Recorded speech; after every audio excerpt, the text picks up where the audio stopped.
saya itu kan sebenarnya lahirnya di kota Sorong. Lahir kota Sorong tapi besarnya di Raja Ampat. Di Pulau Batanta, distrik Selat Sagawin. Wow, Saya lengkap besar. sekali ya. Halo teman-teman semua, pada saat ini saya sedang berada bersama-sama seorang pengusaha muda Papua. Namanya Aboyaman Futwembun.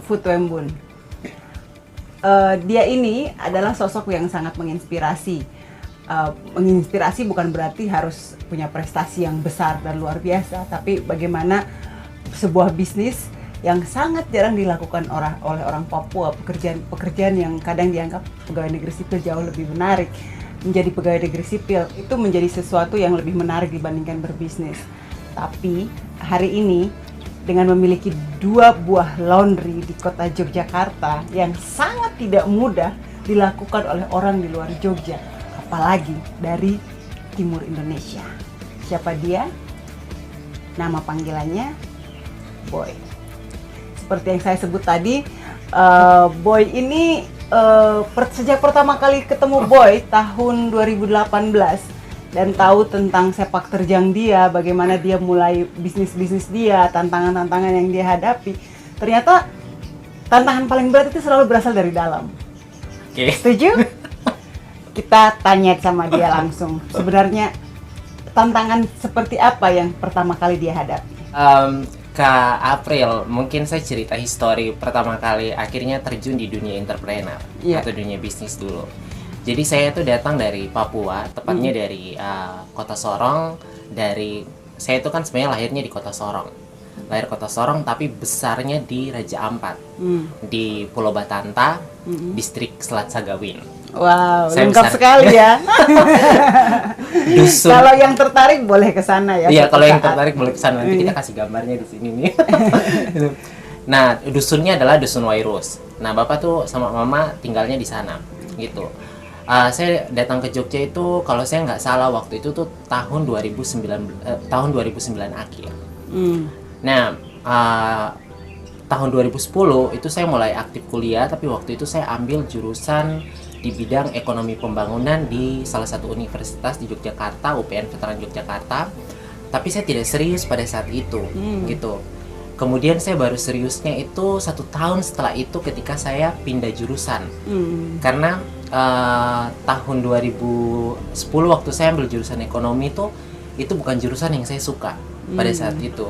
Akhirnya setelah tahun 2011 saya pindah ke jurusan ilmu komunikasi, itu baru jurusan yang benar-benar saya suka di situ. Nah, melihat latar belakang keluarga, Bapak sama Mama ini kan petani ya, bukan berasal dari keluarga, maksudnya ya kita bilang PNS lah minimal kayak gitu, itu enggak. Bapak sama Mama ini petani gitu. Jadi melihat latar belakang keluarga yang seperti itu, dan juga karena pada tahun 2010, Kak April bisa bayangin 2010 ke bawah, di distrik Selat Sagawin tempat saya tinggal itu belum ada sinyal gitu, belum seperti sekarang kita bisa komunikasinya intens kayak gitu. Nah, waktu itu tuh kalau misalnya saya kehabisan uang jajan nih, belum sampai akhir bulan, itu saya udah yang benar-benar kayak kelabakan. Nah, otomatis pada saat itu saya berpikir di semester 3, I have to create my own money, gitu loh. Caranya seperti apa? Caranya adalah dengan punya usaha gitu, harus membangun jiwa entrepreneurship.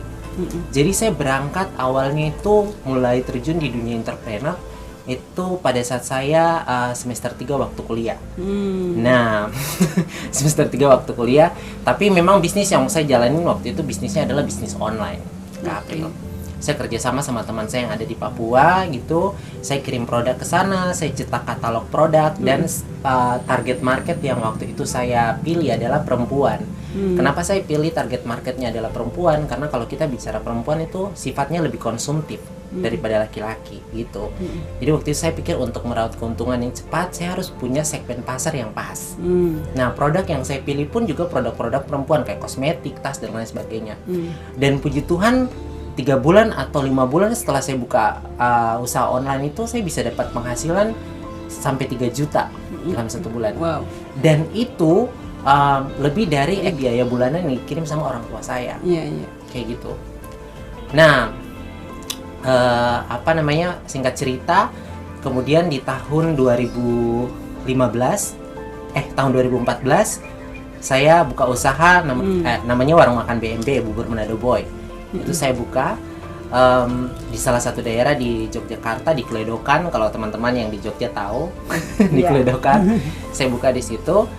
Kemudian usaha ini nih berjalan nggak lama sih, kurang lebih sekitar 8 bulanan ya. Waktu itu saya dapat kalau kita orang Papua bilang dapat marah dari bapak, karena bapak tuh bilang kau tuh harus lulus kuliah dulu. Kamu tuh harus lulus kuliah dulu, harus punya ijazah sarjana dulu, baru kau bisa sibuk-sibuk dengan usaha. Dan waktu itu memang bapak nggak suka kalau misalnya saya jadi bos dari usaha saya kalau saya tidak lulus kuliah. Dia mau saya lulus. Nah akhirnya usaha di tahun 2014 itu BMB itu tutup karena bapak nggak mau. Terus lanjut lagi. Tahun 2000 untuk yang laundry sekarang nih saya buka itu tahun 2017 awal. Setelah saya resign dari perusahaan saya. Jadi saya lulus kuliah itu tahun 2015, terus saya kerja ikut orang kurang lebih sekitar 2 tahunan. Nah, baru di tahun 2017 awal saya mulai terjun ke bisnis laundry. Maaf nih, setelah sedikit nih. Sebenarnya Boy itu anak keberapa? Karena biasanya anak-anak yang punya tanggung jawab besar, pengen punya usaha, atau punya ada rasa tanggung jawab yang lebih besar terhadap sesuatu, apalagi hidupnya, biasanya itu anak-anak pertama. Tapi sebenarnya Boy anak keberapa sih? Saya anak ketiga dari 4 bersaudara. Oh wow. Jadi saya masih punya kakak di atas saya, ada 2 orang kakak, terus di bawah saya ada adik perempuan. Cuman kakak saya ini, mohon maaf Kak Aprilia, itu mereka memang tidak punya pendidikan yang bagus seperti saya, gitu. Okay. Jadi sometimes, nah ini pertanyaan penting. Sometimes itu kalau keluarga yang ada di Papua tuh selalu bilang, ih kamu tuh enak banget ya Boy, gitu. Maksudnya kamu tuh bisa kuliah tinggi, besok kehidupanmu bisa jadi lebih baik kayak gitu. Tapi buat saya justru responsibility saya atau tanggung jawab saya terhadap keluarga itu jauh lebih besar. Jadi kenapa saya dari usia muda, dari kuliah pun itu saya udah mikirnya udah kayak orang dewasa begitu loh Kak April. Makanya kalau lihat muka saya agak tua dari kakak saya. Gitu. Jangan didengar ya teman-teman. Jangan percaya. Jadi memang ini kemudian tantangan-tantangan itu kemudian sangat menarik ya, ketika ternyata tantangan-tantangan itu justru membuat Boy jauh lebih kuat, lebih memilih untuk tetap bertahan di apa yang, karena pekerjaan itu tentang sesuatu tentang bagaimana kita mencintai dan kita merasa nyaman. Dan kalau kita nyaman di dunia itu, di dunia entrepreneur ya, kenapa kita mesti maksain ke tempat lain gitu. Betul. Pertanyaan saya berikutnya nih tentang komunitas. Selama ini kan Boy yang lahir besar di Papua, kemudian memilih hijrah, artinya pindah ke Jogja setelah lulus kuliah, juga kemudian tidak pulang ke Papua, memulai bisnis di Papua. Kenapa tidak memilih Papua? Kenapa tidak ke Papua memulai bisnisnya, dan kenapa harus di Jogja? Oke, pertanyaan yang paling bagus. Banyak banget teman-teman yang tanya masalah itu. Saya selalu bilang kayak gini. Bangun Papua atau kontribusi ke Papua itu bukan cuma ijazah aja. Asik. Bukan cuma kita punya ijazah. Karena kalau saya punya ijazah S1, di Papua banyak banget perguruan tinggi kan. Betul. Banyak banget mereka bisa kontribusi ke sana. Tapi saya pengen kontribusi ke sana itu lebih daripada itu, gitu loh. Orang harus punya pengalaman. Orang harus punya more experience, lebih daripada sekedar itu, gitu. Karena ketika kita punya ijazah aja kita pulang ke Papua, jadinya kita punya jiwa kreativitas, kita punya jiwa inovasi, itu bakal terkubur dengan sistem yang berlaku di sana. Kita nggak bisa kontribusi, kita bakal terkurung dengan pemikiran-pemikiran orang-orang di sana. Padahal kita ini kan istilahnya generasi muda yang kita bakal kontribusi memberikan sesuatu hal yang berbeda ke sana, gitu, ke Papua. Maksudnya misalnya kalau saya di bidang entrepreneur, mungkin saya investasi ke sana, atau mungkin lebih daripada itu saya suguhkan sesuatu hal yang berbeda di Papua, kayak gitu. Tapi saya nggak mau jadi orang yang cuma lulus terus manutan ikut orang di sana, gitu loh. Karena banyak banget teman-teman banyak yang lulus dari sini, mereka pulang ke sana, mereka tuh cuma sebegitu aja, pengalamannya mereka cuma sebegitu, gitu loh. Yang artinya mereka harus lebih, karena kan saya selalu bilang sama teman-teman yang kuliah di Jogja, Jawa ini jadi parameter buat kita belajar. Betul. Parame- Setuju. Betul. Jawa itu nggak cuman kamu belajar secara formalitas yang kamu dapat di kampus, tapi kamu belajar non formalitas. Caranya seperti apa? Kalau saya suka dengan bidang entrepreneur, maka saya belajarnya di situ. Kalau besok saya mau bangun usaha saya di Papua yang jauh lebih bagus, punya inovasi kreativitasnya, saya harus belajarnya di sini gitu loh. Makanya kalau saya cuma lulus ngandalin ijazah saya, banyak banget tuh ke April, tante saya jadi kabak di sana, tinggal masuk aja. Tapi kan bukan seperti itu tujuan hidup gitu loh. Iya, Maksudnya iya. tujuan untuk kontribusi ke Papua kan bukan seperti itu. Dunia bisnis ini saat ini sedang digalakan oleh banyak kalangan, termasuk adanya kelompok-kelompok muda, pengusaha-pengusaha muda seolah-olah berjamur nih di Papua hari ini. Dan mereka punya kelompok-kelompok komunitas-komunitas yang mereka saling berbagi cerita, berbagi kisah. Tapi kemudian secara menyeluruh hari ini ekonomi di Papua itu bisa dikatakan hanya milik kelompok tertentu. Yap. Dan ini saat ini anak-anak asli Papua, artinya begini, anak-anak asli Papua belum tersentuh. Artinya kayak misalnya Boy ini tinggal di bukan cuma sekedar di Sorong, tapi di Raja Ampat yang di kampung-kampungnya lagi, yang artinya Boy berinteraksi dengan orang-orang asli Papua banyak di sana. Nah, sebenarnya usaha seperti apa sih yang sebenarnya bisa dilakukan orang Papua, atau upaya apa yang harus kita lakukan atau kita bantu pemuda Papua untuk membangkitkan jiwa entrepreneur mereka? Ya, pertanyaannya bagus ya Kak. Makanya kenapa sekali lagi saya bertahan di Pulau Jawa, itu saya pengen keluar dari bayang-bayangnya kita orang Papua yang oke, kalau misalnya kamu sukses kamu hanya jadi PNS. Saya pengen keluar dari bayang-bayang Parameter kesuksesan orang Papua itu Betul. dihitung dari PNS, ya, NIP gitu ya? maybe mungkin ya gitu. Tapi ya karena saya background keluarga saya juga banyak dari PNS, jadi parameter suksesnya mereka seperti itu. Makanya saya pengen keluar dari itu dan saya pengen bilang ke mereka bahwasannya sukses itu nggak cuma jadi PNS, sukses itu bisa jadi entrepreneur. Dan ini menjadi budaya, sehingga itu yang menjadi ketakutan begitu loh Kak April. Akhirnya anak-anak Papua yang sebenarnya mereka punya potensi untuk menjadi entrepreneur yang sukses, budaya itu mengikat, mindset itu mengikat. Besok saya kerja aja deh ikut orang, besok saya ikut punya NIP aja deh kayak gitu. Potensi Papua untuk kita kelola menjadi bisnis itu besar sekali Kak. Bukan cuma nanti masalah laundry, tapi yang mau dijual tuh banyak kayak di Raja Ampat. Tapi karena mereka nggak punya skill di bidang entrepreneur, dan yang paling penting adalah saya selalu bilang mereka nggak punya mentalitas sebagai seorang entrepreneur.